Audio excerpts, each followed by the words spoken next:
this assignment to choose a changemaker, I immediately thought of a girl named Supriya Patel. Supriya is a young climate change activist in the Sacramento area, where I'm also from. She's in middle school, maybe just about to enter high school, and I came to know her when I became a Fridays for Future ambassador in Sacramento, which she happened to lead. Fridays for Future, for any of you who don't know, is a youth-led climate strike movement that was founded by Greta Thunberg. Now, Supriya's call to action came when the Paradise Fires devastated California in November of 2018.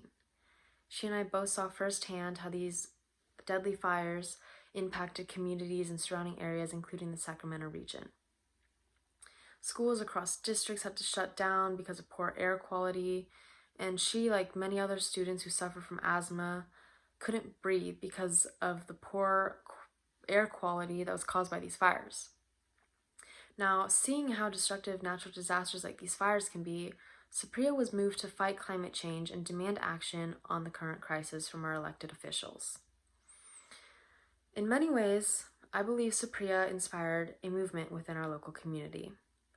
Despite her young age, she overcame any fears or apprehension and decided to just act on her intuition. And her intuition told her to demand justice, climate justice, now. She did so by leading climate strikes at the state capitol, by planning initiatives for awareness, and by joining campaigns such as California Youth versus Big Oil.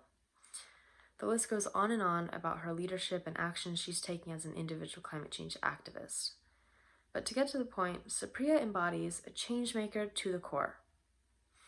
A changemaker, as explained in Professor Alex Budak's lessons, is anyone who's inspired to change the world in a positive way and thus takes action.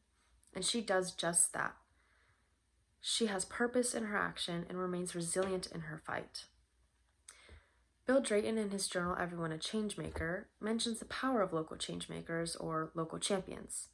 He says that local changemakers spread the passion and action of larger issues, and this chain effect is necessary for any successful movement. So as she spreads her awareness through her leadership in her local community, we witness the catalyzing of more local changemakers, such as myself or anyone who has seen her speak passionately about the crisis. Drayton also explains how necessary it is to build a generation of changemakers, and to do that, he says that we need to start by transforming the youth years. In his journal, he says that young people remain a marginalized group in becoming changemakers. However, Supriya overcomes that marginalization because she recognizes how urgent it is for our generation to speak up and demand action from our government to protect us, the future leaders of America. Supriya's ambition and leadership in this ever-growing movement to fight climate change at such a young age exemplifies the true nature of a changemaker.